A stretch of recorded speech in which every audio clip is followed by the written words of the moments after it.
Hi! So about a month ago, I went in for a spontaneous piercing because I'm 18 now and I can do that. And I had decided to get a horizontal eyebrow piercing. So that was like $80 because surface piercings. And I was super happy about it, like I loved it so much. But I had to get it removed because jobs. So it was on my right eyebrow, it was right there, and I'll probably include a picture somewhere, sometime. But then about 2 weeks after I got it pierced, I got a job at Taco Hell. And it really is hell. But what I didn't count on is that they don't allow facial piercings, which is super weird to me because I've been to plenty of fast food restaurants where I see people with facial piercings and they don't care, but I guess mine is just more strict.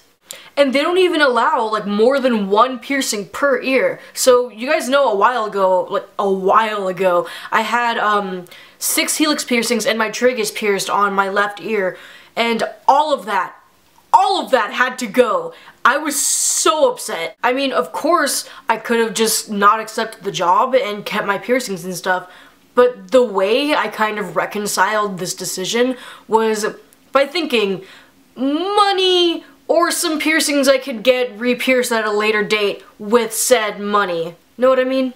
And even better than that, I'm going to be getting my Kingdom Hearts Heartless tattoo on my chest very soon, like within the next 2 weeks, and I'm actually so excited.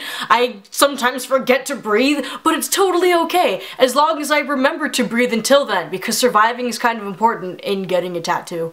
But anyway, more on that later. So for the initial piercing, I went to Industrial again out in Berkeley, and I don't remember the piercer's name. I feel like it was Dina, but I could be completely bullshitting that. Like, she had like stretch nostril piercings and I believe a stretch labret and a split tongue and brown hair, if you want to go to the same lady, because she was really cool. So for those of you who don't know what a surface piercing is, it's a piercing that's generally on flat surfaces. So for example, my eyebrow, that is a completely flat surface like along the tail, and like, you know, people get them like on like their collarbones, and like I've seen some on like wrists and stuff like that. Because you know, with other piercings, there's always more tissue or an opening that will make it a lot easier and simpler to pierce. Like for example, like a lip piercing or a nostril piercing, like those have openings that will allow like it to not reject and make it easier and stuff.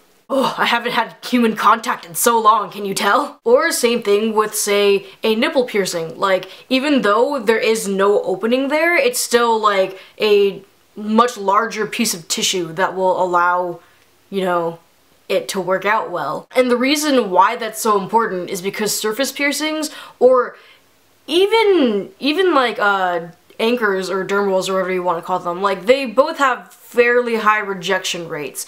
I would say more so with surface piercings, but both of them are still pretty prone to rejection. So like your body is like going to protect itself, right? Because that's, you know, what immune systems and stuff are for. I got a C in high school biology, so forgive me if this is like the shittiest explanation. So in kind of like a case where you get like a splinter in your finger, which is the suckiest thing ever, like naturally your body is going to try and push it out, so then there won't be any like foreign objects in your body, because that's how your body kind of fights off that kind of stuff, like foreign objects. It's not cool with it, doesn't want to accept it. Except for me inside you, babe. So the same sort of rejection happens with surface piercings. And I mean, it can technically happen with like any other piercing, but again, because there is like more tissue or like an opening that will make it a lot easier, then it is a lot less likely to reject.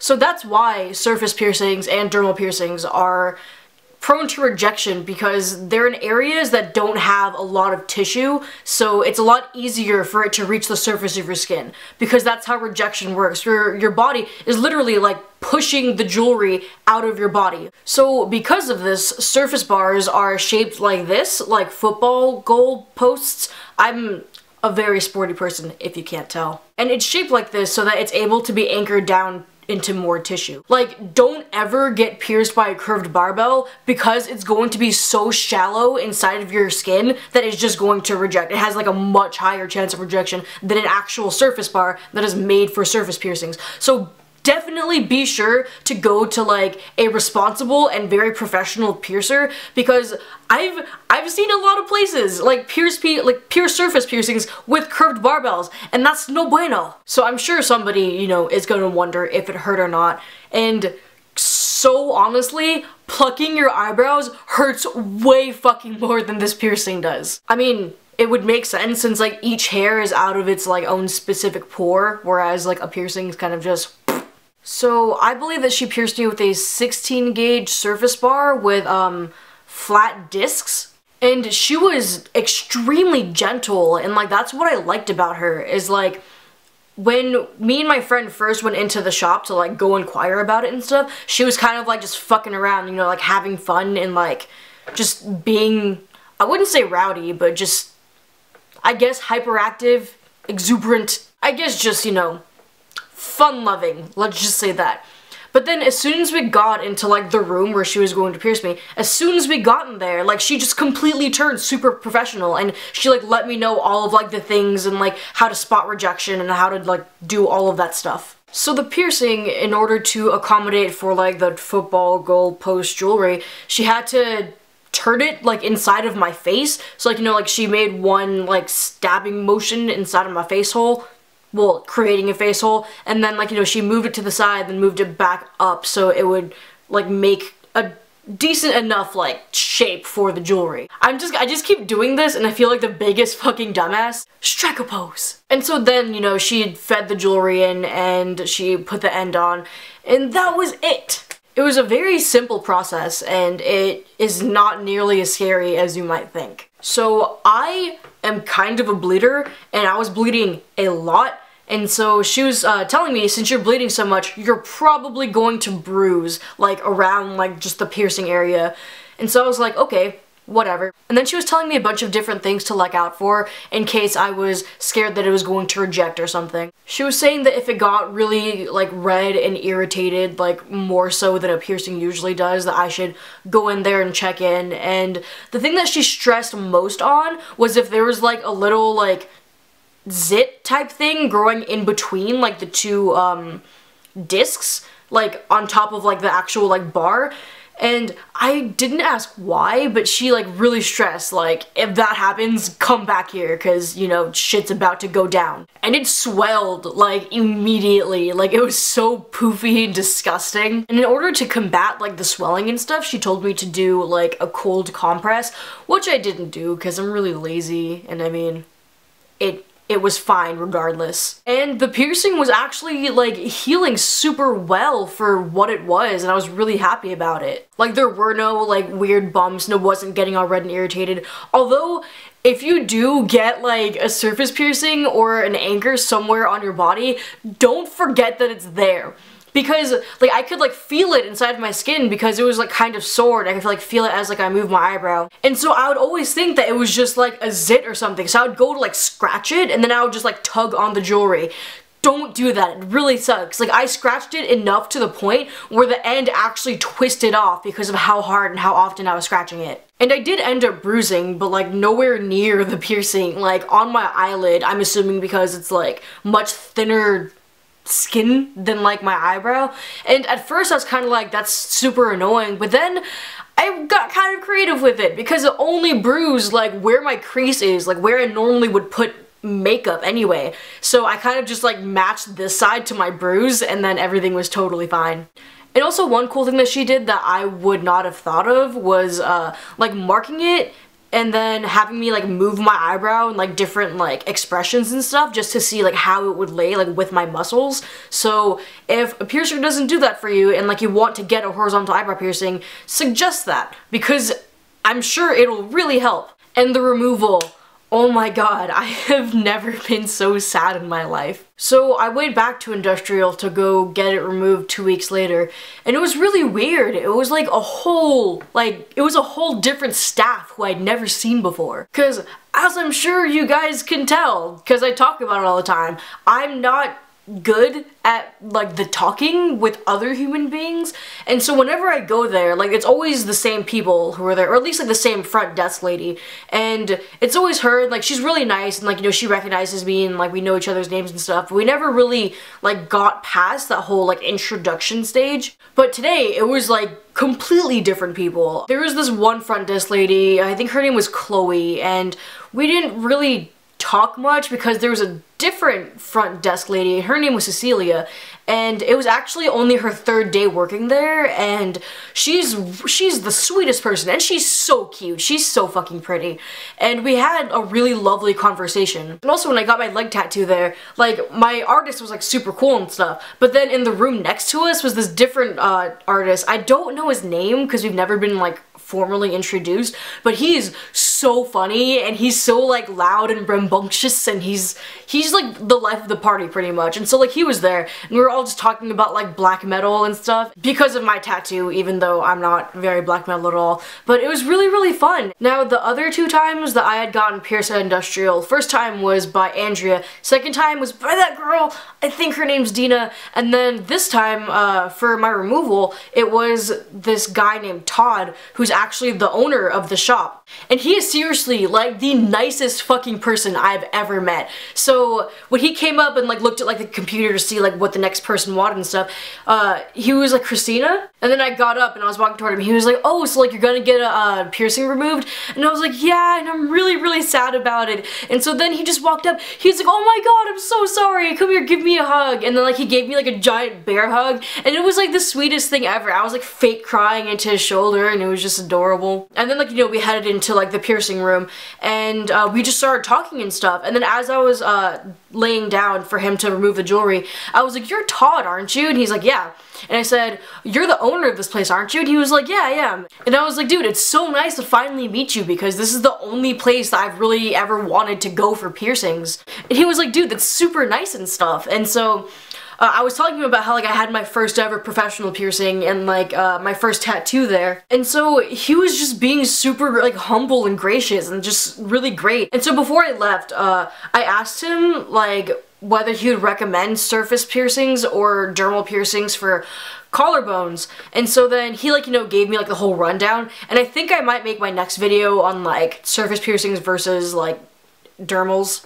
Oh, I always get so annoyed because I call like those piercings like both dermals and anchors, and so it's like sometimes I just have to decide which one I want to say, and I pause a lot, so I apologize. And it was really cool because he took out the jewelry, put it in a little bag, and he gave it to me, and he said if you ever get the chance to like get another surface piercing, then you can just take this back to us, we'll autoclave it for you, and then we can just re-pierce it and you won't have to pay for jewelry again. And he was like, dude, you know what, I'm rooting for you, and I really hope that you can find a job that will let you be yourself and let you express yourself in the way that you want. And so right before we left the room, he was like, you know what, you were like one of the sweetest girls I've met, and you've really brightened up my day, so I'm just not gonna charge you for the removal. And I mean, the removal is only like $5 anyway, but like just that gesture was so fucking sweet to me, and like it just made me so happy. It was like the best experience I've had in that place or in any piercing shop. I'm really sad that I had to very prematurely remove that piercing,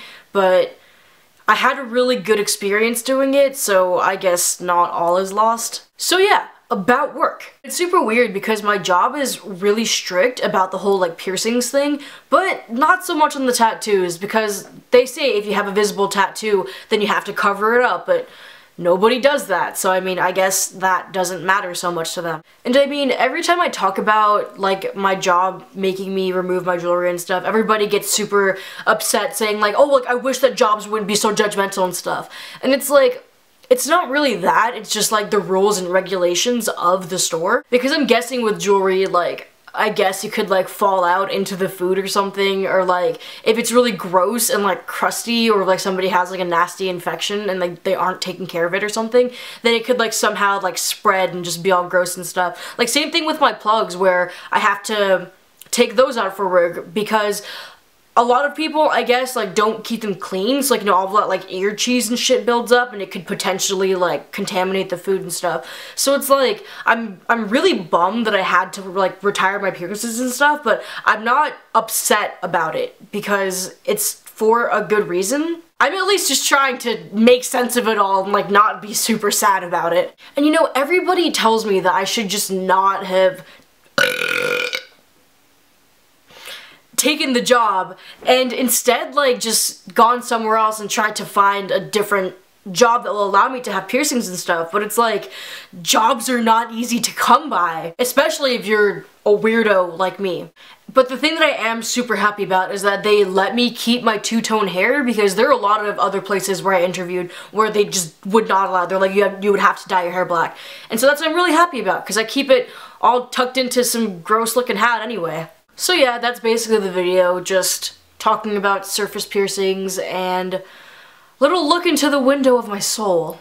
Or, you know, life. That's actually a much better word than what I was, you know, saying. So yeah, per usual, if you like my face, subscribe, stick around, look at my face some more. If you enjoyed the content of this video, thumbs it up, or like it, whatever you want to call it, because that helps me out and it lets people know that I exist. Which is more than what I can say for people in real life. And comment down below about any surface piercings that you had or jobs that made you retire piercings or cover tattoos, and whether or not you succumbed to their wishes or decided to tell them to fuck off. I wish I was one of those people, but I like money, so I'm gonna keep doing this. And of course, if you have any topics for videos that you want me to talk about, or just any ideas that I can do, because not very creative.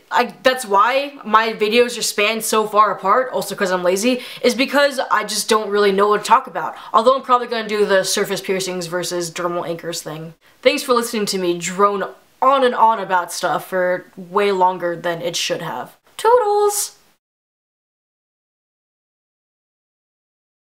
Why? Why is it so hard to talk to people? Like, seriously? I don't even know why, because I wouldn't say that I have social anxiety by any means. I'm just really shy, I guess. Because one day at work, there was this dude and this chick who walked in, and the girl was wearing like a Cannibal Corpse shirt, and the guy, he wasn't wearing a band shirt, but I'm going to assume that he was into the metals because he had like long hair, like a long beard. Totally stereotyping, but I mean, that's what it's there for.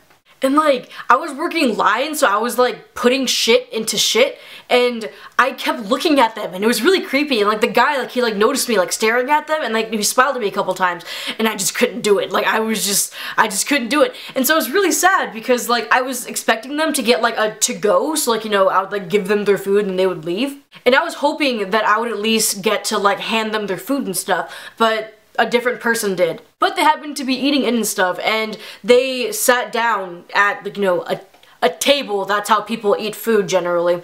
And my manager was like, yo, go take a break. And so I was like, awesome. So I ran to the back and grabbed my pathology jacket, because I wanted them to see how totally metal I am. And so I put it on, and they saw me, and I was so close to, like, you know, just throwing like a Molowick or like a little surfer thing, but I just couldn't do it. So I literally just sprinted out of there, like not even having a destination, because I didn't want to be seen. And then I kind of just was by myself for the next 10 minutes until my break was over. Why am I so pathetic?